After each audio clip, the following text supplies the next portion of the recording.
Bom, vamos continuar com a nossa terceira palestra do dia, e agora a gente vai falar sobre o processo de design, como a gente consegue criar, de fato, aí, soluções mais efetivas, com uma experiência mais agradável, mais efetiva para os usuários, para as pessoas.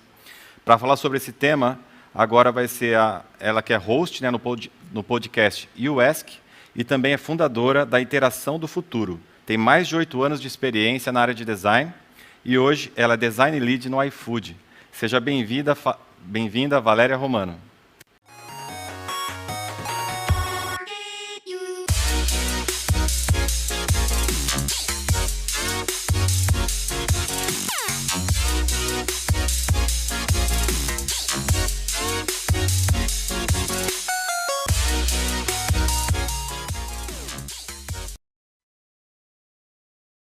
Oi, gente, tudo bom?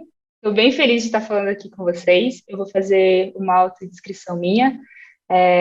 Eu tenho a cor bege de pele, os olhos pretos, o tom do meu cabelo é preto, mas eu tenho algumas mechas, então eu tenho mechas rosas na direita e na esquerda, e uma franja. Tenho 2 piercings no nariz, um piercing no meio e um piercing na direita. Estou usando um casaco preto e uma camisa preta também. E eu tô super feliz, gente. Tem várias pessoas incríveis aqui. Eu tô amando a trilha. Eu espero que vocês também estejam. E agora eu vou falar sobre o processo de design e sobre como construir as experiências para pessoas. Achei super interessante que o Renato já trouxe um pouco ali dos processos, do design thinking, como não ter vieses desse processo inteiro. Então, aqui é uma coisa mais introdutória. Vamos falar um pouco sobre métodos, sobre como esse processo acontece. Mas aí, antes de começar, a gente tem todo tipo de gente, todo tipo de bagagem cultural aí assistindo a trilha. Então, vamos fazer alguns alinhamentos sobre processo, porque sempre que a gente fala a palavra processo, gente, é uma treta, assim, fenomenal. Então, vamos alinhar sobre a palavra processo de design. Primeira coisa, o processo de design, ele não é algo linear. Por favor, não siga como se fosse uma receita obrigatória. Cada etapa tem que acontecer do jeito que está ali. E você não pode flexibilizar isso. Não. E essa flexibilidade acontece o tempo todo, tá? Tipo, no time de inovação é o que mais acontece, é a gente mexer esses processos para que as coisas aconteçam no tempo que elas precisam acontecer. E aí, vantagens desse processo. O processo de design permite uma maior transparência, então o seu time consegue entender facilmente ali quais são as próximas etapas, o que foi feito, o que ainda não foi feito daquele processo de design, para que as pessoas também se tranquilizem e até elas possam participar do seu processo de design. Então é muito legal você ter isso organizadinho também, para que você deixe outras pessoas participarem do seu processo. Falando sobre um pouco de mim, já teve vários spoilers, mas eu sou manauara, então estou em São Paulo atualmente, faz aí uns 4 anos. Na verdade, eu vim de Manaus, terra quente, mas terra maravilhosa. Sou mãe de coelha e vocês vão conhecer a minha coelhinha daqui a pouco, aqui na palestra. Eu tenho 8 anos aí de experiência, até gráfico já foi no meio desse bolo, gente. Então, assim, bastante bagagem e às vezes talvez nem seja 8 anos, eu sempre perco a conta. Atualmente eu sou design lead, então sou do time de inovação do iFood, que se chama Jetskis. Sou host em podcast. O Renato Paixão já esteve no meu podcast, então, se quiserem acessar e ouvir um pouco mais, tem lá. E a Interação do Futuro é o meu projeto, assim, meu bebezinho, porque lá a gente fala sobre processos de design, a gente dá bolsas de estudo para pessoas que não têm condições de aprender sobre o processo de design, e esse processo é focado não em negócios, porque existem vários pontos de contato do processo, ele pode ser feito para questões financeiras, então você quer concorrer no mercado, você quer encontrar uma forma melhor das pessoas pagarem o seu serviço, o seu produto, enfim, no caso da Interação do Futuro é focado em impacto social, então a gente trabalha com problemas sociais que acontecem na educação, no meio ambiente, em outras questões das organizações. E aí, vamos lá para o exercício de storytelling. Então, vamos fazer uma historinha aqui. Vou contar uma história para vocês, e essa história ela tem duas visões. Ela tem uma visão de pessoas e ela tem uma visão de negócios. Então, a mesma história, só que com duas visões diferentes. Ela é bem rapidinho, são só 3 slides, então fiquem atentos. E a missão de vocês, e aí, eu sei que já está tarde, às 5 horas, está todo mundo querendo cestar, mas foco aqui. Vamos anotar o máximo de dúvidas durante essa história. É rápida, então fiquem atentos aí à história, hein? Vamos lá?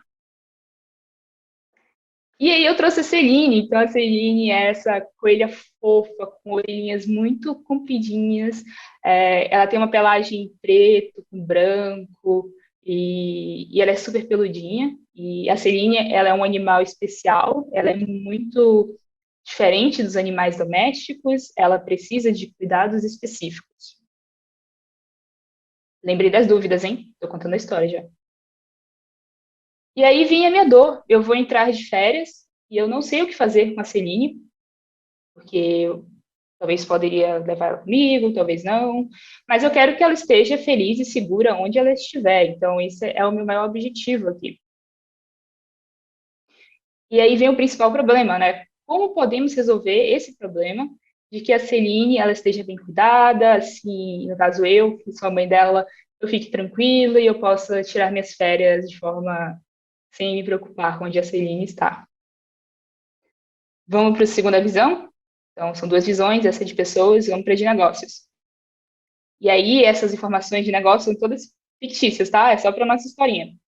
A pandemia, ela gerou um aumento de 70% de adoção de pets exóticos e a empresa, PetX, quer entrar nesse mercado. Como podemos ajudar a empresa a entrar nesse mercado? Beleza? Peguem as dúvidas, porque agora vem um spoiler.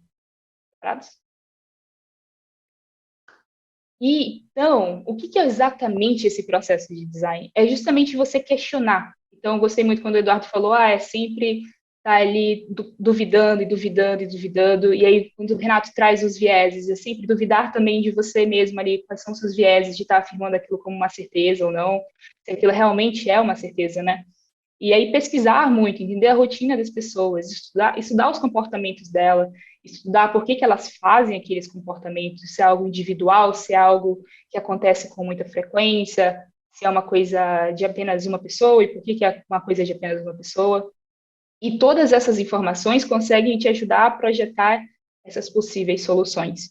Então, parece simples, não é, mas a gente vai ver um pouquinho mais para frente com detalhes. E aí, no fundo, tem alguns exemplos aí das dúvidas que provavelmente vocês trouxeram, eu acho, que são, por exemplo, como é que as pessoas resolvem o problema atual de, de ter realmente pets não convencionais, que não são tão assim domesticados, né? Como funcionam as soluções que já resolvem esses problemas, quem são os concorrentes, como é a rotina dessas pessoas, então, como elas são tão diferentes, assim, das pessoas que têm cachorro, gato, ou outros pets convencionais. Então, existem várias dúvidas que vocês já puxaram aí, já escreveram, enquanto eu falava. E essas dúvidas são exatamente o processo de design. Então, a gente tem um problema, a gente tem a solução, que é onde a gente quer chegar, a gente sabe que ela existe, e às vezes dá até uma agonia, né, que você fala, nossa, eu sei que existe uma forma de resolver isso, eu vou chegar lá, mas para chegar lá existe uma jornada caótica, cheia de dúvidas, que você não faz a mínima ideia de por onde seguir, e assim, 99% do meu dia e do time de inovação é a gente nesse caos aqui, tentando entender o que que a gente está fazendo, por que que a gente está fazendo, como a gente vai fazer e o que que vai acontecer no final. E talvez a gente nem consiga um final, talvez as coisas realmente elas não tenham o potencial que elas precisam ter. E aí, dentro desse caos de processos de dúvidas, a gente tem duas visões, aí falando até no sentido mais financeiro, né? Você pode substituir a visão de negócios por uma visão também social, por uma visão de ambiente e outras pessoas. Mas a gente geralmente no lado financeiro tem duas, que aí são as pessoas, e aí pessoas, indivíduos que têm as suas necessidades individuais e suas motivações individuais. E você tem negócios ali dizendo, nossa, tem uma super oportunidade de mercado, e aí, como exemplo da Celine, 70% das pessoas e tá, tem potencial aqui, dá para ganhar dinheiro aqui. Enfim, existem uma outra necessidade, que é a necessidade de negócios. Para equilibrar isso tudo, a gente pode colocar também o processo de design para acontecer. E aí a gente tem uma metodologia que é o duplo diamante, provavelmente você já conhece, vocês viram um pouquinho aí disso na palestra do Renato, mas a gente vai aprofundar. Então, se preparem para fazer o processo de design. Não é só design que faz esse processo, tá? Não é só design que participa desse processo. Em que o duplo diamante a gente começa, primeiro, a pegar esse problema e entender tudo o que está acontecendo naquilo. Quais são as principais dúvidas, quem são essas pessoas, o que elas fazem. Então, vira um caos, assim, e está tudo bem estar um caos nesse começo. Depois a gente começa a convergir, que a gente fala, que é geralmente estruturar uma ideia e chegar num ponto de definição. Ah, esse é o problema. Essas são as pessoas e nós vamos resolver dessa forma. Aqui você não precisa ter a forma do serviço ou do produto já pronto, você precisa ter mais ou menos uma direção, um direcionamento do que a coisa tem que acontecer, para depois você entrar no caos de novo. Olha só, sempre divertido. E aí você começa a tentar entender como vai ser essa coisa, e se fosse daquele jeito, e se fosse de outro. Então você começa a ter várias ideias, convergir de novo, para poder entender e desenhar aquela solução.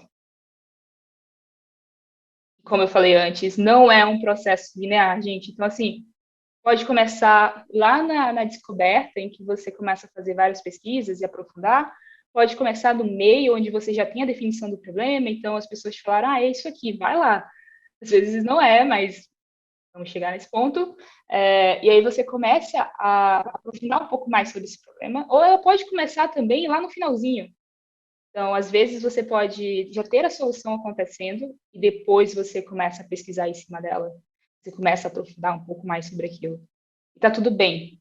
Isso geralmente depende dos contextos. Então, no caso de inovação, é geralmente o tempo. A gente fala muito que existe o tempo, né? Existe o tempo da concorrência, existe o tempo da própria inovação, existe o tempo sempre correndo junto com a gente. Não que a gente não siga esses processos, tá? A gente segue de forma mais enxuta, mas a gente segue, a gente sabe exatamente onde equilibrar, aonde fazer muita pesquisa e aonde não fazer tanta pesquisa. Mas geralmente esses fatores externos eles influenciam. Você tem que adaptar, por isso é um processo criativo. E essa metodologia ela ajuda a ser um guia. E é engraçado falar da Design Council, porque eles fizeram o primeiro duplo diamante, que é que eu mostrei para vocês, em meados de 2000, comecinho de 2000. E aí, com o tempo, eles perceberam que as pessoas estavam seguindo como se fosse uma receita de bolo e até isolando outras pessoas do processo. Então, uma coisa que era para ser inclusiva acabou sendo excludente. E, gente, não dá para o processo ser excludente, sabe? E aí eles vieram com a nova proposta do duplo diamante, em que você não tem só o duplo diamante acontecendo, mas você também tem princípios ali onde você foca em pessoas, onde você traz pessoas para o seu processo, onde você traz pessoas de outras áreas, como marketing, jurídico, enfim, ou até mesmo seus usuários, eu sempre recomendo, para participar de cada etapa desse processo e construir junto. E aí as lideranças e as pessoas que estão ali focadas em relacionamento entre pessoas, elas precisam conectar as coisas e conectar as pessoas junto com esse processo.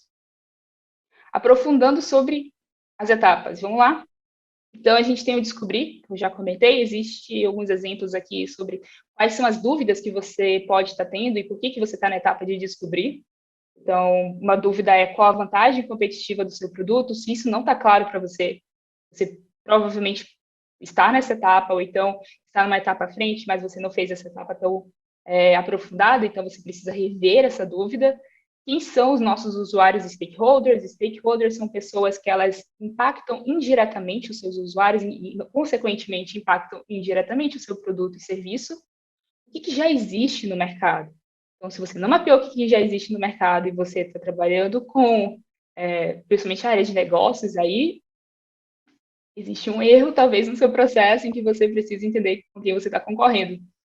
Por que a gente está fazendo esse produto e serviço? Se as pessoas que estão com você, no seu time, não têm isso claro, elas vão trazer essas dúvidas o tempo todo, elas não vão se sentir incluídas no processo, então, saber por que vocês estão fazendo o que vocês estão fazendo, e aí, no caso do exemplo da Celine, olhando para negócios, é a questão do mercado em si. Então, a empresa queria entrar no mercado pela pressão de que 70% das pessoas estavam tendo aquele comportamento. E aí é muito provável e é muito interessante porque a gente fala, nossa, minha ideia é inovadora. Nossa, meu produto é inovador, meu serviço é inovador. Gente, legal, é inovador, mas as pessoas já resolvem esse produto ou esse serviço de outra forma. Então, por mais que a gente fale, não existe nada igual, as pessoas super usariam e tudo mais, às vezes a gente também está entrando em viés de impostor mesmo, porque, por exemplo, o mercado, antes das pessoas existirem os aplicativos de compra de mercado e fazerem isso virtualmente, elas faziam isso presencialmente. E hoje em dia ainda fazem, né? Mas elas já tinham esse hábito offline. Então, esse era um concorrente, talvez ainda seja um concorrente. As pessoas irem presencialmente no mercado vai ser um concorrente ainda da sua solução, se a sua solução propõe isso. Então, o que, que as pessoas fazem? Como elas fazem isso? Por que elas fazem isso? Com qual frequência? Às vezes a gente está no viés de uma pessoa só e a gente não está vendo o todo. Existem outros problemas ao redor. Métodos para isso, anota aí. Matriz CSD, a gente ama matriz CSD. Quem está no meu time e está assistindo essa palestra sabe o quanto eu gosto de matriz CSD, que é você levantar as suas certezas, certezas com dados, certezas baseadas em pesquisa, levantar as suas dúvidas e falar, gente, é isso tudo que a gente tem de dúvida, é isso tudo que a gente tem de certeza. E aí começar a aprofundar e falar, vamos fazer um benchmark, ou seja, vamos ver as empresas aqui que concorrem contra a gente, o que elas têm, quais são os principais pontos de dor, o que as pessoas falam sobre elas, dados secundários, o que existe já online, em alguma pesquisa científica, o que já existe no IBGE, cuidado para não usar, por exemplo, Twitter ou informações informais como se fosse um dado super importante, um dado secundário, entrevistas com usuários e questionários, e aí como saber, né, quantitativo, qualitativo, como é que equilibra isso? O qualitativo, ele é sempre focado em responder porquês. Por que as pessoas têm animais exóticos em casa? Por que as pessoas tiram férias? Porque tudo que é relacionado a porquê e coisas de rotina e jornada, você vai conseguir responder com entrevistas qualitativas. Tudo que é quanti, aí quantas pessoas fazem isso? Quantas pessoas têm um coelho em casa? Quantas pessoas? Tudo isso é quantitativo. E aí o questionário, ele consegue expandir, e aí muitas pessoas, 2.000 pessoas, 100 pessoas, conseguem ter acesso e você consegue ter uma informação de dados. Definir essa etapa, o Renato, inclusive, falou dela, mas aqui é muito interessante porque você começa a convergir. Então, você estava naquele mar de pesquisa e entendeu o que está acontecendo, e agora você vai começar a entender e falar: esse é o problema. Se você não sabe ainda qual é o problema, volta para a etapa anterior, porque você precisa saber qual é o problema, ou pelo menos ter uma noção dele. Então, quais são as principais dores desses usuários? A gente já sabe quem são nossos usuários aqui. Quais são as dores? Qual o comportamento? Quais são as definições de sucesso do meu produto ou serviço, ou funcionalidade, ou qualquer coisa desse tipo? E essa é uma etapa importante, como eu disse, porque você começa a entender os arquétipos. Teve um grupo focal, que inclusive é um dos métodos, e eu vou exemplificar aqui na história, mas teve um grupo focal que eu fiz uma vez que era um problema, e aí tinha uma pessoa, ela tinha esse problema de forma pontual, e ela fazia sentido na jornada dela resolver aquele problema, e outra pessoa que não, que não fazia sentido nenhum para ela. E a diferença, quando você junta pessoas na mesma sala, é que elas têm diferentes comportamentos. Então, uma falava muito e a outra falava quase nada, assim, no começo do grupo focal, em que a gente juntou todos os usuários numa sala. E aí você, como condutor, né, você tem que fazer as perguntas ali que não deixa a pessoa ficar no sim, não. Então, você pergunta por quê, quando, como, de que forma, traz a pessoa para aquele cenário, começa a tentar descobrir o dia a dia dela. E aí, quando as duas pessoas estavam conversando, uma falava a jornada dela e a outra começou a participar muito, porque ela começou a se identificar com a jornada da outra pessoa, ela nem percebeu que ela fazia aquilo. E a gente começou a entender que existia dois públicos diferentes, com jornadas diferentes. Então, entender quais são essas principais dores, essas principais motivações, e depois você vai entender as principais oportunidades de impacto, ou seja, aquelas dores, quais são as principais. Então, a gente faz geralmente a matriz de impacto e esforço, em que você começa a elencar, isso aqui é muito impacto, mas tem baixo esforço. E aí junta time de desenvolvedores, marketing, produto, enfim, todos os seus times para definir esforço. E aí você começa a entender mais ou menos o que vai parecer a sua solução. Card sorting. Card sorting é muito legal para você entender as informações na visão das pessoas. Então, você junta várias palavras, digamos que você tem um site. Você quebra esse site. Você coloca a loja, menu, perfil, você vai quebrando em vários quadradinhos, vários papeizinhos. Você deixa as pessoas organizarem esses papéis de acordo com grupos. Então, elas começam a agrupar essas palavras, essas informações, com o que faz mais sentido para elas. E aí você vai entender até como as informações precisam ser transmitidas, como elas sentem a necessidade das coisas, em que momento ela entende cada coisa. Desenvolver, então, beleza, a gente está lá no caos, ele sempre vai existir. A gente convergiu, então a gente chegou numa etapa em que a gente sabe exatamente o que a gente vai fazer, para quem a gente vai fazer, o problema que a gente está resolvendo. E agora a gente vai desenvolver. Essa é uma etapa muito legal de trazer todo o seu time de design ou desenvolvedores também. Eu adoro participar em brainstorming com pessoas desenvolvedoras, porque sim, vocês são criativos, sabe?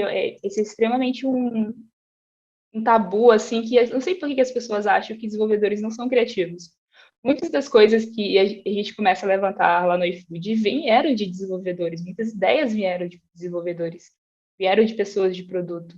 Então, a criatividade ela não é uma coisa exclusiva do design. Então, aqui na etapa de desenvolver, não junte apenas pessoas criativas, junte pessoas também que são desenvolvedoras, que a gente chama isso de design participativo. Então, você traz outras pessoas para participar do seu processo. E aqui é muito em si. Ah, e se a gente tivesse um serviço em que outras pessoas pudessem abrigar coelhos em casa? E se a gente tivesse um serviço de viagem para coelhos? Nossa, a gente inclusive ia amar. Mas é trazer esses sis para tentar achar formas de resolver esse problema, que você já sabe qual é, para quem é. E, é claro, visitar as pesquisas, visitar o que vocês já encontraram, porque eles vão conseguir criar o famoso eureka, né? Que nada mais é do que você alinhar esses pontos criativos. E aí, no momento que você tiver esses exercícios, também ter o como podemos. O como podemos, ele entra no momento em que você levanta os problemas, e não sei se vocês perceberam, mas lá no comecinho da jornada da historinha, eu coloquei em como podemos. Então, eu falei, tenho problema, vou entrar de férias. Eu falei, como podemos garantir que a Celine esteja bem e a mãe segura? Então, assim, o como podemos, ele é transformador, porque você para de olhar para o problema e você fala, nossa, como é que a gente pode resolver isso, sabe? E é tão simples, mas ele tem esse poder de fazer as pessoas pensarem, meu Deus, como é que a gente pode fazer isso? O que queremos testar, e ouço essa pergunta o tempo todo, mas às vezes o seu produto de teste, e aí se você estiver trabalhando com produto, ele é diferente do seu produto final. Então, será que as pessoas elas gostariam de uma solução, de um aplicativo que junta cuidadores com pessoas que têm coelhos? Não sei. E se a gente fizer um teste de fake door, que a gente só coloca a opção para a pessoa ver e aí a pessoa clica e não existe nada? E se a gente testar falando com essas pessoas e vendendo esse serviço porta a porta, com máscara e álcool em gel, mas e se a gente fizer isso de forma presencial? E a gente testar o quanto as pessoas vão querer esse produto. Então, o desenvolver também entra no processo criativo de entender como esse teste pode acontecer, como o sistema vai funcionar, porque se você estiver trabalhando com um produto, como é que esse sistema funciona, sabe? Quais são os possíveis problemas e gargalos que a gente pode ter? Será que é tão complexo o desenvolvimento que a gente não teria como fazer isso, a não ser que a gente mova a empresa inteira? E aí o custo financeiro é altíssimo. Então, mapear também como o sistema vai funcionar vai ajudar você com esse processo criativo. Não dá para ser uma API, beleza, vamos para outro caminho. Não dá para ser um aplicativo, beleza, vamos para outro caminho. Então, você começa a criar outros caminhos nesse processo criativo de pensar os ICs e pensar as formas criativas dele. Existem os métodos, eles são basicamente as perguntas, é muito engraçado, mas é que, gente, não existe uma receita. Às vezes é colocar as pessoas na sala e guiar elas com as perguntas. Então, legal, fulano, você trouxe esse problema, como podemos fazer X coisa? Você, como podemos resolver assim?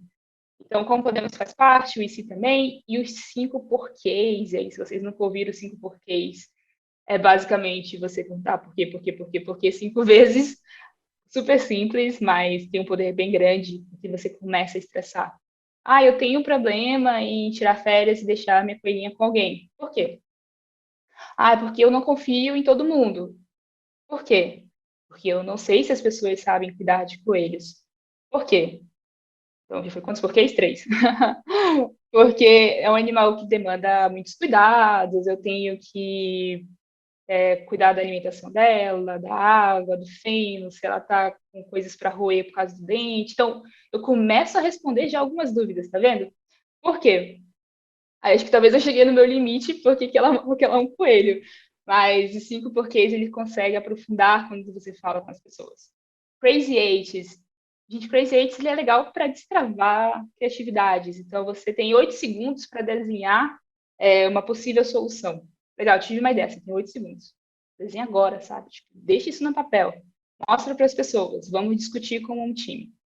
E o mood board, que ele é muito mais focado em visual, mas é você começar a entender visualmente, por exemplo, a jornada das pessoas, fotos de onde as pessoas deixam os coelhos delas, como é que é o dia a dia do coelho, então você coloca fotinhas de, esse é o ambiente do coelho, esse é o banheirinho do coelho, e aí você tem um mood board visual para guiar você também, entender como é a rotina dessas pessoas. Isso é super legal para você começar a ter essa empatia e falar, nossa, é assim a vida dessa pessoa. Por que é assim, sabe? E aí você começa a pesquisar em cima disso. Entregar, então, falamos aí, o Renato Paixão comentou sobre protótipo, e eu vou falar um pouco sobre protótipo, porque é super importante, mas o entregar é esse momento que, ok, definimos como vai ser a coisa, o produto ou o serviço, e agora vamos entregar na mão do usuário, sabe? Ou então, vocês podem fazer isso antes, mas enfim, podemos entregar para a pessoa essa coisa, ou esse teste, ou essa prévia do que vai ser, né? E aí, com quem precisamos validar? É uma dúvida que pode surgir. Qual a nossa métrica de sucesso? É uma outra dúvida que também pode surgir. E essa forma de validação, como é que a gente vai validar, né, que aquilo realmente deu certo? Depende do contexto do seu produto, depende do seu usuário e depende da métrica de sucesso. Um exemplo disso, protótipo. Gente, protótipo é extremamente difícil você testar protótipo de baixa. Protótipo de baixa é aquele que você coloca só os quadradinhos, sabe? E você foca na estrutura da tela do aplicativo e você fala, tá aqui o usuário, testa. A pessoa vai ficar tão incomodada em tentar entender o que é aquele quadrado, o que é aquele círculo, o que é aquilo, o que é aquilo, que ela não vai fazer o processo da jornada dela e realmente interagir com o seu protótipo. Principalmente se for pessoas idosas, tá? Ou crianças que são muito focadas também em coisas visuais. Então, se você fizer um protótipo de alta, eu recomendo para fazer testes aí de usabilidade, entender se realmente as pessoas estão entendendo a sua plataforma, entender se está de acordo com o problema delas também, se faz sentido com a jornada que elas têm. O wireframe. O wireframe é incrível, mas ele é uma coisa que você pode fazer internamente. É você fazer o rabisco de pão, que a gente chama, né? Que é basicamente você fazer um desenho rápido e falar, aqui vem uma imagem, aqui vem um texto, e tá aqui, tá tudo explicado. Eu super recomendo, porque quando a gente começa a falar, e se fosse dessa forma, e se fosse daquela forma, cada um imagina do seu jeito. Eu entro em reuniões, às vezes, que os PMs vão imaginar de uma forma, e aí dados vai imaginar de outra. E aí, quando a gente chega na etapa final, ninguém sabe o que é. Então, o que a gente gosta de fazer é fazer esse desenho de pão, a gente chama de design simples, em que você joga as ideias bem rápido, visualmente, não precisa estar lindo e maravilhoso, só para transmitir a ideia. Então, esse seria o wireframe. E o teste AB, que aí, se você já tiver o seu produto em produção e você quiser dados quantitativos, né? Então, ter uma massa de dados e fazer uma comparação entre eles, o teste AB ele é muito interessante para você comparar um público com outro, um comportamento com outro, uma funcionalidade com outra funcionalidade.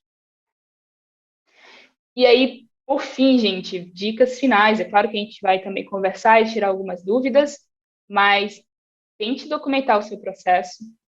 Ele é extremamente importante essa documentação, porque se você faz isso no final, por exemplo, você começa a perder as informações. E de onde veio essa certeza mesmo de que 70% das pessoas querem isso, de que as pessoas fazem aquilo? Ninguém sabe. Aí, beleza, onde você anotou? Tá lá com fulano saiu da empresa. Aí você fala, nossa, mas espera aí, como é que a gente vai conseguir isso? Então, documente o que você aprendeu, de onde veio essas informações, não valide o problema com você, a não ser que você seja realmente o usuário, mas valide com outras pessoas que têm o mesmo comportamento que você também. Assim, você tem uma estatística, né, e não um qualitativo tão simples ali.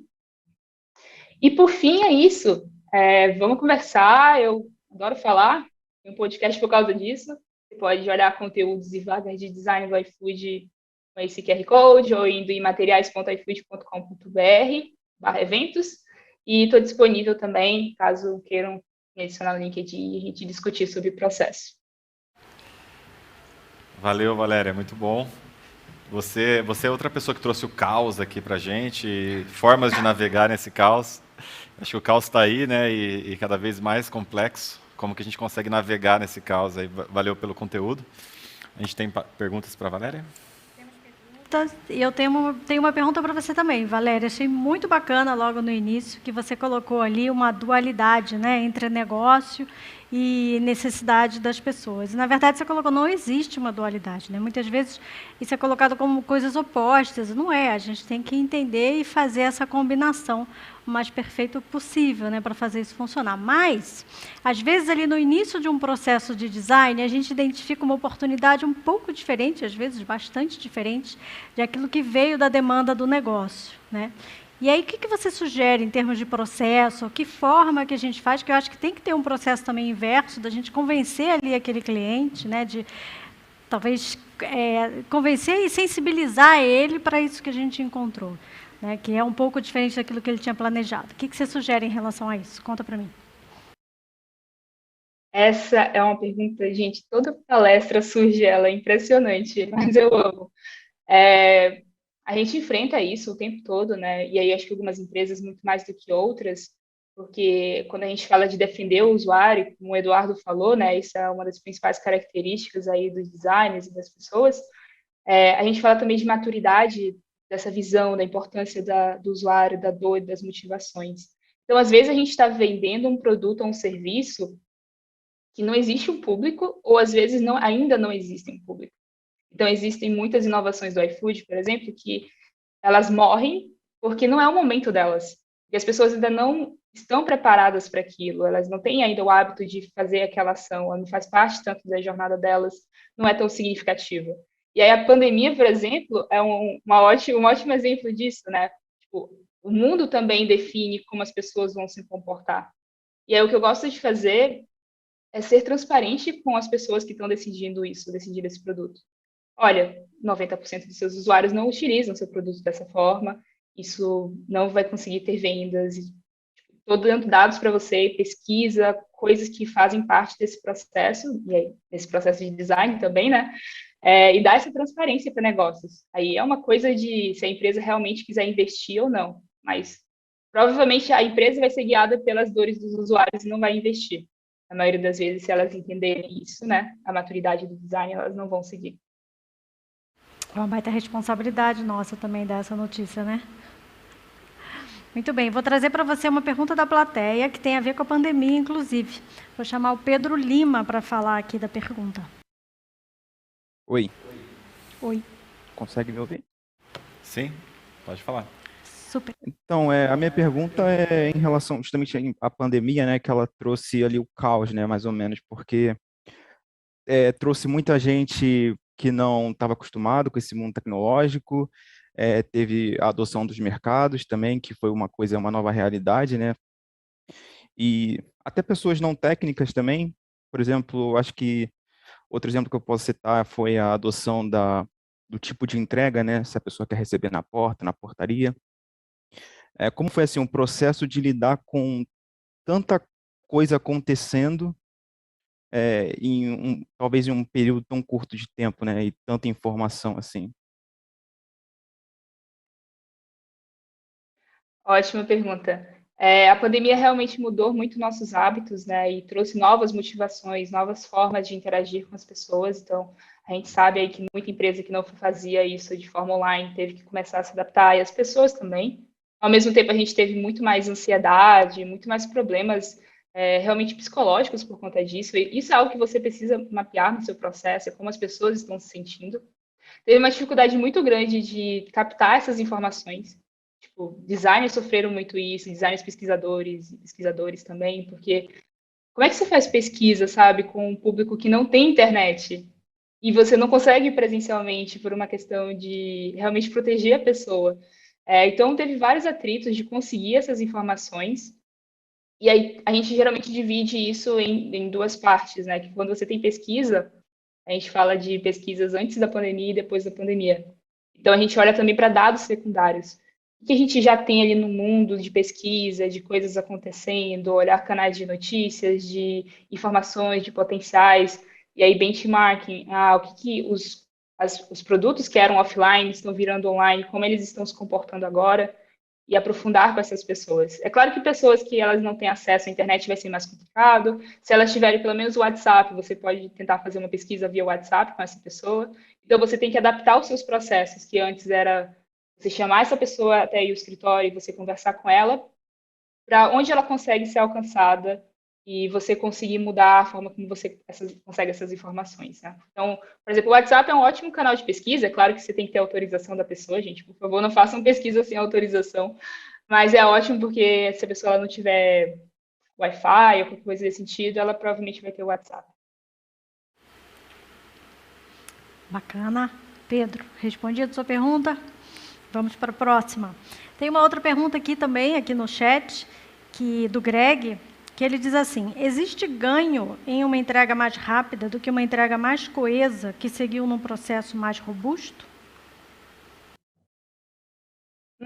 Existe o ganho de você ter aprendido mais, você ter tido mais informações e provavelmente a sua entrega ela vai estar mais bem detalhada, ela vai ter uma segurança maior.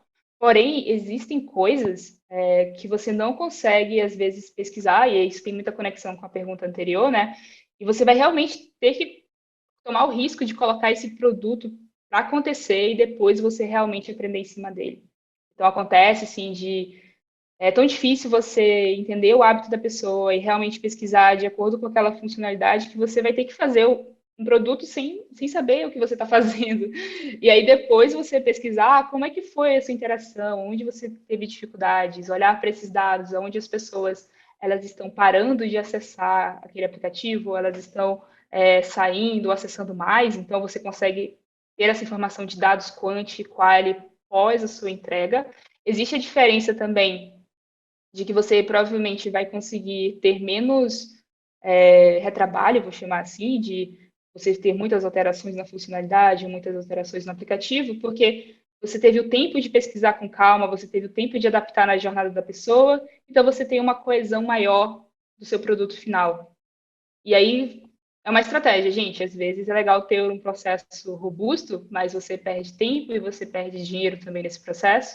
Às vezes é legal ter um enxuto e aí você ganha tempo e ganha dinheiro. Vai depender muito do time que você tem ou da estrutura que você tem hoje na sua empresa. Muito bom. Adorei. Perguntas, respostas, respondidas as perguntas. Você tem pergunta, Fê? Eu tenho uma pergunta assim para a Valéria. Você falou ali dos devs, né? Tem gente que acha que o dev não é criativo.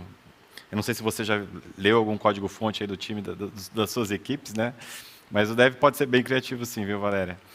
E eu tenho uma pergunta sobre isso para você. Assim, eu queria entender como que vocês se conectam. Assim, acho que explorar um pouco mais. Você falou ali dos devs, né? Como que vocês conectam aí na equipe de vocês, junto com os times técnicos, os times de desenvolvimento? Eles me odeiam na maioria das vezes. Porque eu dou muito trabalho para eles. Brincadeira, gente. Os devs que estão ouvindo aí, eles sabem que é brincadeira. Eu amo eles. A gente tem o Slack como uma plataforma aí falando de comunicação, né? Então, o nosso dia a dia é muito por lá.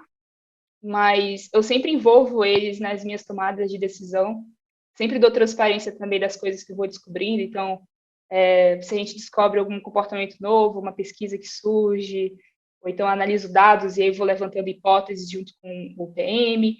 E eu sempre envolvo os devs junto para eles também entenderem o que está acontecendo. Gente, é muito ruim quando você não tem visibilidade, sabe, do propósito, por que você está fazendo o que você está fazendo, por que aquela hipótese existe, de onde vem. Então, eu trago essa transparência até para eles conseguirem se conectar com as pessoas, conseguirem se conectar com as dores. E aí, na rotina, a gente faz muito brainstorm, muita interação, principalmente de e se. Então, eu geralmente faço um wireframe, um rascunho inicial, e a gente começa. Gente, e se não for por esse caminho? Ah, aqui vai ter uma requisição X, vai ser uma péssima experiência para o usuário, porque ele vai esperar um tempão para a tela carregar. Então, ai meu Deus, vamos para outro jeito. E se a gente tiver um botão, e aí quando a pessoa clicar no botão, aí sim a página carrega. Ou então a página carrega só em etapas fundamentais. Então, a gente começa a construir junto o que seria essa possível solução. E aí eles não precisam ter acesso, por exemplo, Figma ou qualquer plataforma de design. A gente pode fazer isso no PowerPoint, sabe? É mais para a gente ter esse momento de juntos a gente estar construindo esse produto.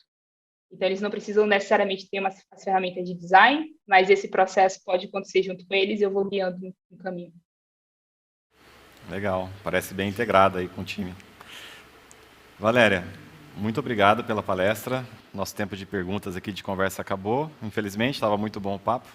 Mas a gente vai prosseguir com o evento e tenho certeza que todo mundo gostou aí da sua palestra, tá? Obrigado.